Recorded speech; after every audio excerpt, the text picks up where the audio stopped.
Now the dog's out walking. Yeah, the dog's out walking. Yeah, the dog's out walking.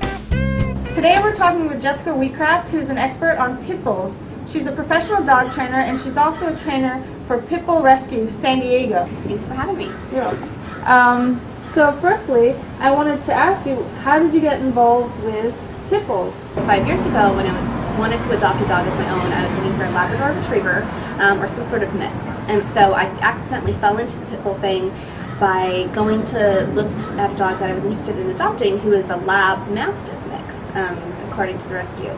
So I go up there and I walk in the door and I look at this dog and I was like, oh, she's a little smaller than a Mastiff Lab mix, but I was like, well, I really liked her. She had a great personality, and so I took her home. And then I found out that she was a pit bull. And so you started researching about Pitbulls? Yeah, so I started doing research on the breed.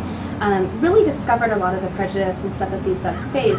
And I think the experience with having my own dog, I was just, all the things I had read and heard about pit bulls as far as them being aggressive, all the typical myths and stuff that you hear didn't add up with my own dog. And so I started realizing, I'm like, I think this is wrong. And so then I started getting involved with people that were supporting pit bulls, things like that, and that's how I got involved with Pitbull Rescue San Diego. So I started volunteering for them. I helped with adoption events. I started fostering pit bulls in my home. From there, I kind of just fell into it completely by accident. I really have always just felt this drive to stand up for pit bulls and kind of dispel the myths that surround the breed. And so I've done the volunteer work with Pitbull Rescue, and now I've started doing pitbull seminars to help educate people about the breed and to really get the facts and the truth out there. So yeah, I think pit bulls are just one of the coolest, definitely one of the coolest breeds out there. Isn't that right? Yeah.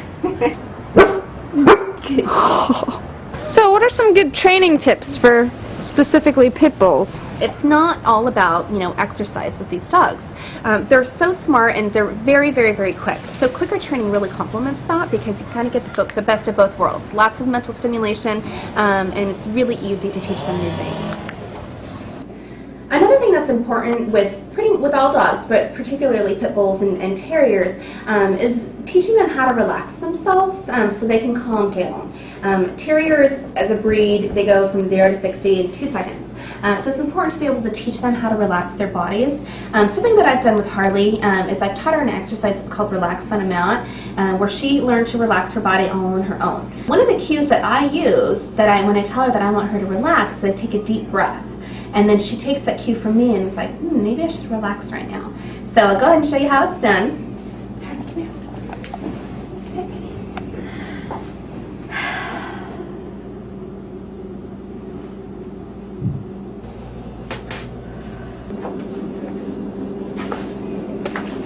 That was awesome timing.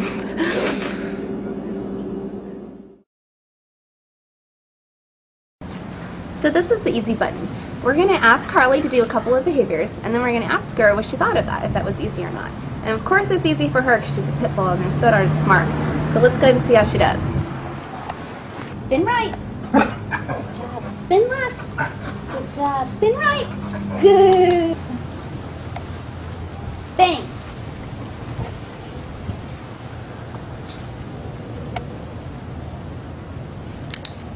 Oh, sweet. You wait.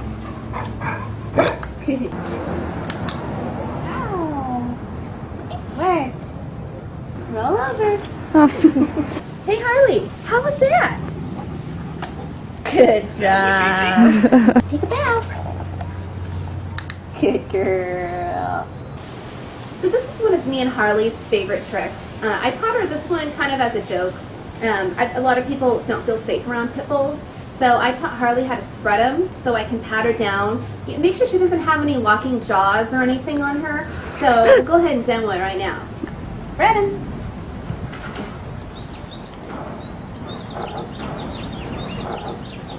She's all clear.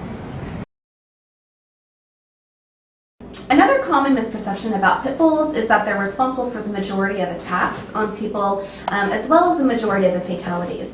A big reason why people have that impression about pit bulls is because they hear about it so much in the media. The media however, is not a reputable source about information, and particularly about dog attacks.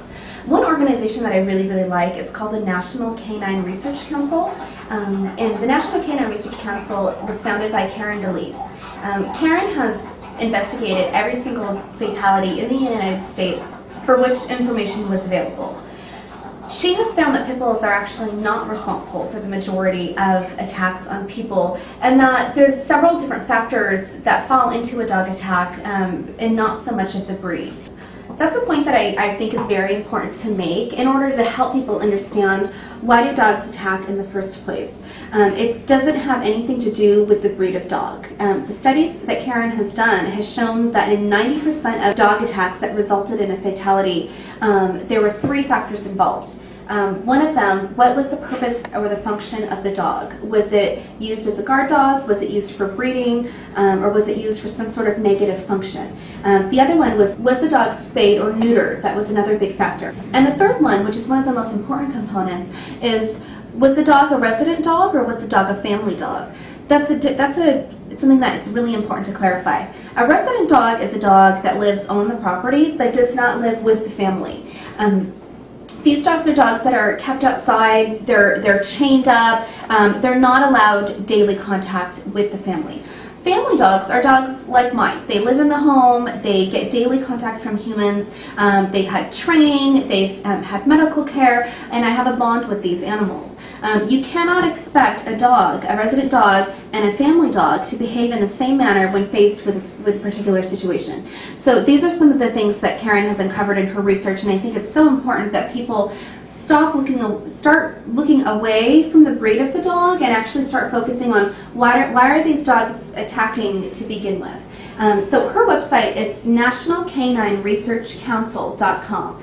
She's got all of her statistics on the site, and she's got a lot of information that you can't find anywhere else. And so I'm a huge fan of her. She has also written a couple of books, and you can also find that information on her website. But just so you guys know, there's a couple of really good books out there regarding dog attacks and dog bites. A couple of them are 2 of them by Karen DeLeese. The first one is called The Pitbull Placebo. She wrote that one. She also wrote another one called Fatal Dog Attacks, the stories behind the statistics. A third one that I really like is called Dogs Bite, but Balloons and Slippers Are More Dangerous, and that is from Janice Bradley. And so all of these books are very thoroughly researched, and in my opinion, the best facts.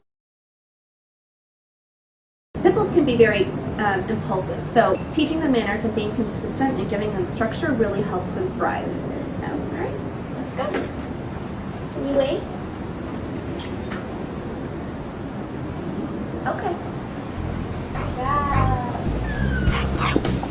Now the dog's out walking. Yeah, the dog's out walking. Yeah, the dog's out walking.